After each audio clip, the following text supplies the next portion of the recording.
日はジェットスターアジア航空をご利用いただきまして誠にありがとうございました。また皆様にお会いできますことを客室乗務員に一度心よりお待ち申し上げております。Welcome back to my channel. And nandito ulit tayo sa NAIA for another international trip. At ang makakasama ko ngayon ay ang aking parents. One senior and soon to be senior. So sa travel vlogs na ito, mapapanood nyo yung mga locations na pwedeng mapuntahan ng seniors na DIY. Yes, you heard it right. Walang travel agency to bring you to your tourist spots, but puro mga DIY. So guys, ang bansang pupuntahan natin ay Japan. So pupunta tayo ng Osaka at Hiroshima. So sabi ko nga, lahat na activities ay DIY. And pinaghahanap tayo ng vlog kung anong pwedeng puntahan ng mga elderlies or seniors sa Japan. Ito ang vlog para sa inyo. So stay tuned. So guys, ang flight na nabook ko ay Jetstar Asia at nakuha ko lang siya ng 13,102 pesos. Tatlo na kami noon at may isang baggage na 20 kilos. So pumapatak na ang flight namin ay 4,367 per person. So ito yung ating flight. So 6:55 at hindi pa bukas yung counter. So guys, tapos na kayo mag-check-in and papunta na kami ng immigration. So mabilis lang dahil may kasama kami senior citizen. So nasa priority lane kami. So ang travel tax pala walang discount pag international ang mga senior citizen. Pang local lang sila. At nakalagpas na nga kami guys ng immigration. So madali lang din kami natapos sa immigration dahil sa senior citizen lane kami pumila. Kasama na aking father na senior. So maghanap lang muna kami makakainan dahil maghihintay pa kami ng 2 oras bago ang aming flight. So guys, we are having our breakfast here and surprisingly napakamahal dito. So yung avocado ng father ko is 150 pesos while yung beef tapa namin ni mother ay 270 pesos. So gano'n siya kamahal.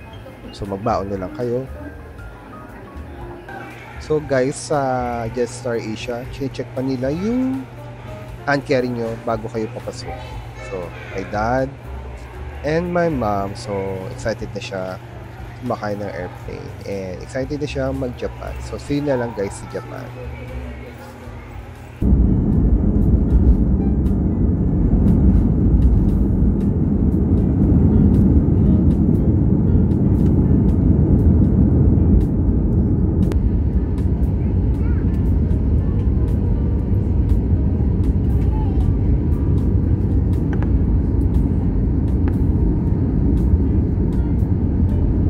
A few moments later. So guys, nauna akong lumabas para i-capture ang moment ng parents.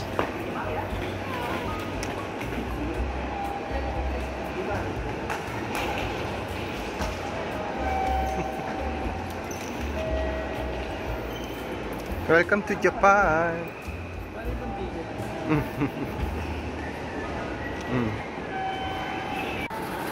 So guys, nag-withdraw lang kami.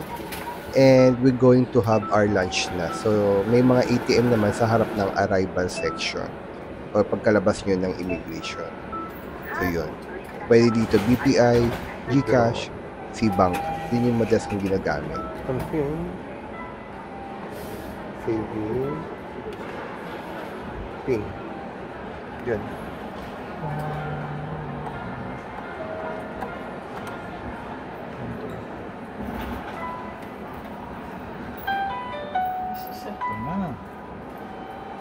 Yung 50? Ito? Other, ilan ba? Yung 10, magkano yung 25. 25. Ano 30 na? O sige,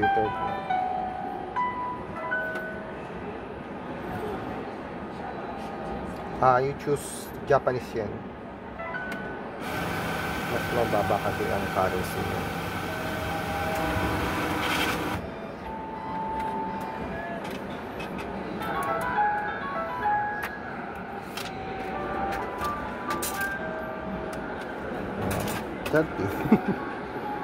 So guys, nasa Tasty Street kami and ito yung food court nila dito sa Kansai Airport. So ito ay located sa second floor. So marami kayong options dito na pwedeng pagpilian.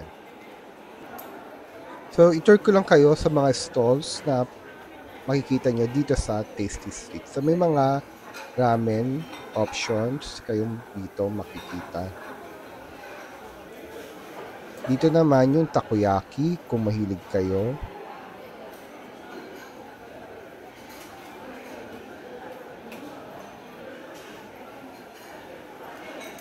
Dito naman yung mga tonkatsu, mga curry rice.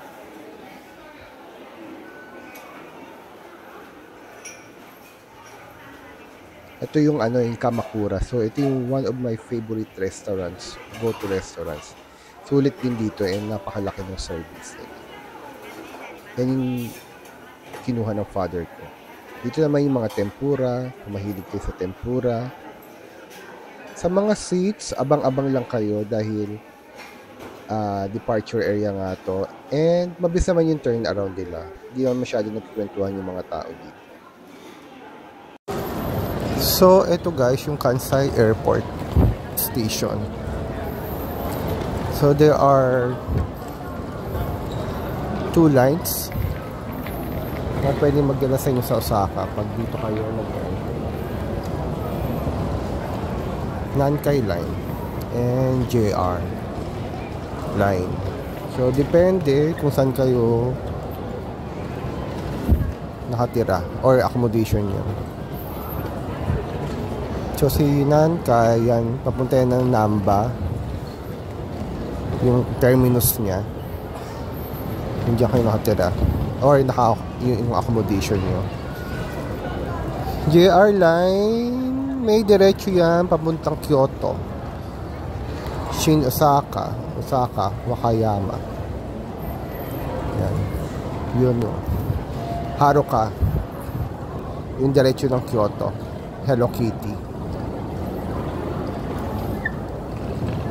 So, from here to Kansai to Kyoto, 75 minutes lang. So, mga 1 hour and 15 minutes.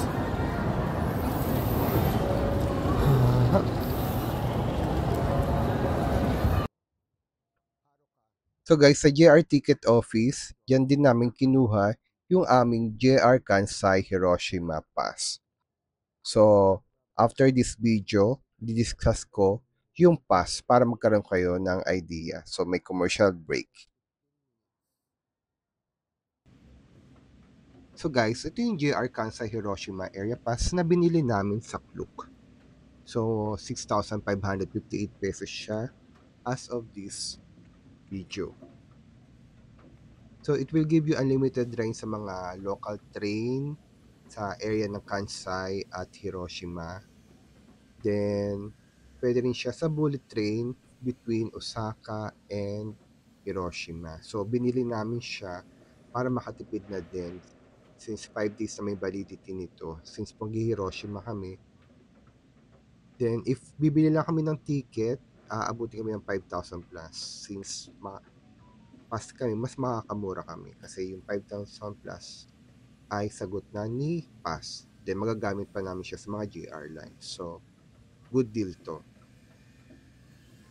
So, ilagay ko na lang yung link sa description.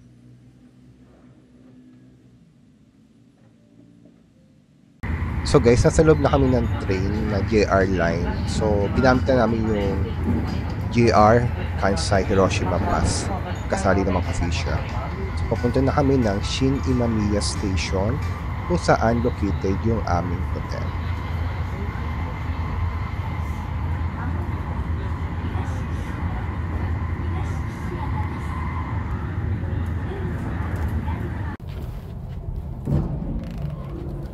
So guys, nasa hotel na kami. And ang pangalan ng hotel na nabook ko sa Agoda ay Hotel Sun Plaza. So dito rin ako nagstay nung una kong Japan. So kaya alam ko na yung yung mga nandito sa hotel. So nabook ko lang siya ng around 19,000 pesos sa Agoda for 3 persons for 4 nights. And ang hotel type or room type ay tatami style. So para ma-experience natin yung Japan style na way ng pagtulog dito sa Japan. So yun. Nahanap ko lang yung room.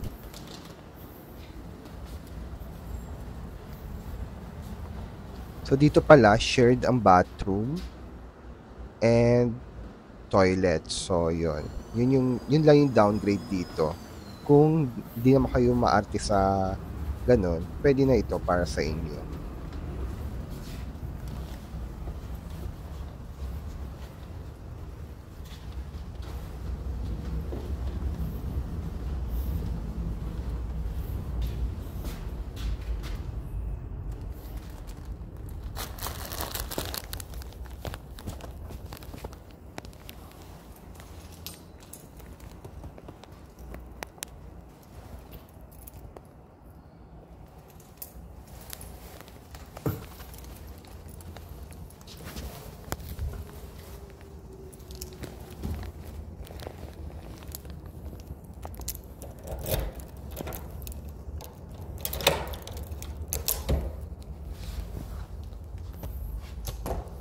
So guys, ito na yung room. May mga comforter siya dito. And maliit lang talaga siya. Since hindi naman kami mag-stay dito sa hotel ng most of the time. So, ito lang siya kaliit. So, yan. Nalatag nyo lang yan pag matutulog na kayo. May rep din dito at may TV.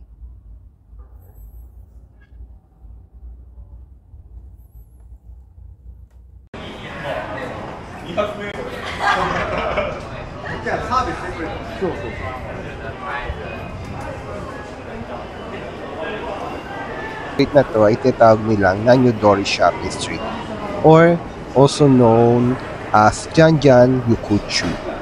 So, kung makikita nyo yung atmosphere dito, napaka-retro and maliit lang yung iskanita pero maraming restaurants, standing bars, arcade, and game parlors. So, yun.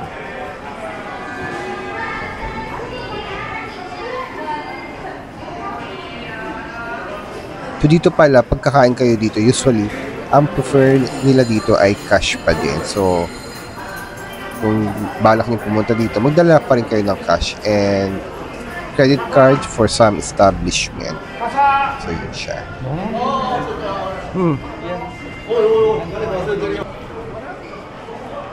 So guys, sa Nanyodori Street, famous dito yung mga deep fried skewer and mixed vegetables. So, meron din dito mga udon, soba, oden, takoyaki, and marami cheap local restaurants dito. So, dito na rin kami kakain.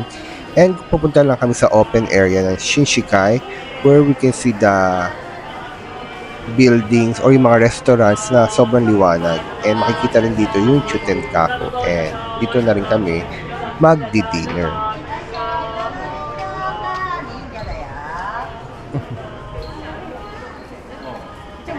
So guys, ito na yung Shinshikai area. As you can see, ang liwanag na dahil sa mga lights and neon lights. So the best time na pupunta kayo dito ay yung afternoon and paggabi na para ma-enjoy nyo itong mga illumination ng mga buildings. So ang Shinshikai pala ay ang ibig sabihin ay New World. And yan yung nakita nyo yung Chutenkaku Tower. So ito ay na-rebuild yung tower no last 1956.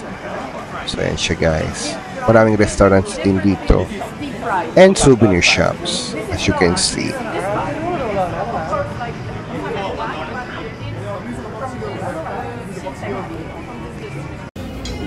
So guys, we are having our dinner na. So I got the 10 mixed skewered. So sa loob niyan is vegetable or meat. So surprise kung ano yung makuha mo. And my mom got yang chow.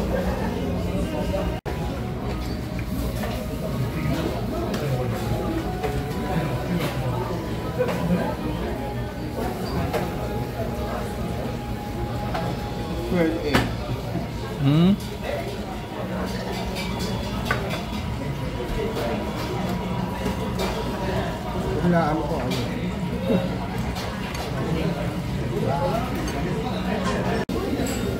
So ito yung naman yung in-order ng papa ko, Chikowa.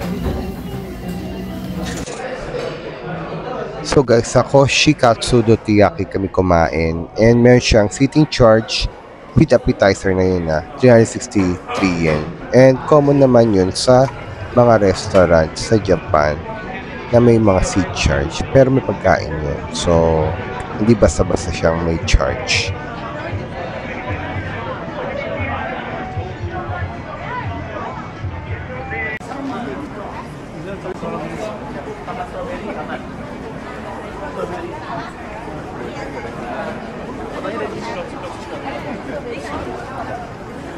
Dari sini nih. Ini dari So sini. guys, one of these days, akitin natin yung Jotenkaku Tower. So for now, just enjoy the walking tour going to the tower.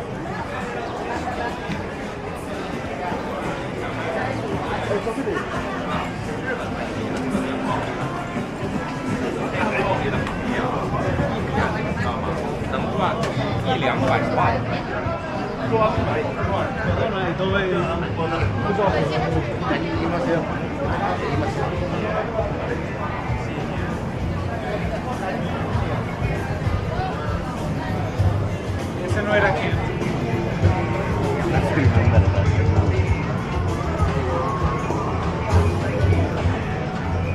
So guys, para makatipid kayo sa inyong accommodation and activities, don't forget to use my Agoda promo code Wanderer Stay for accommodation up to 10% off ang discount ito, and for activities up to 5% naman pag ginamit niyo yung Wander Fund. So use my Agoda promo code para makatipid kayo. So ayun guys, I hope nag-enjoy kayo sa vlog na to and may mga napulot kayo mga tips, especially sa airport departure natin sa Naiya. And in my next vlog, we're going to do different activities and visit locations na sa tingin ko ay very accessible at makakayanan ng mga elderlies. So I hope you don't forget to subscribe and click the notification bell para maging aware kayo sa next vlog ng Japan episode natin with senior parents.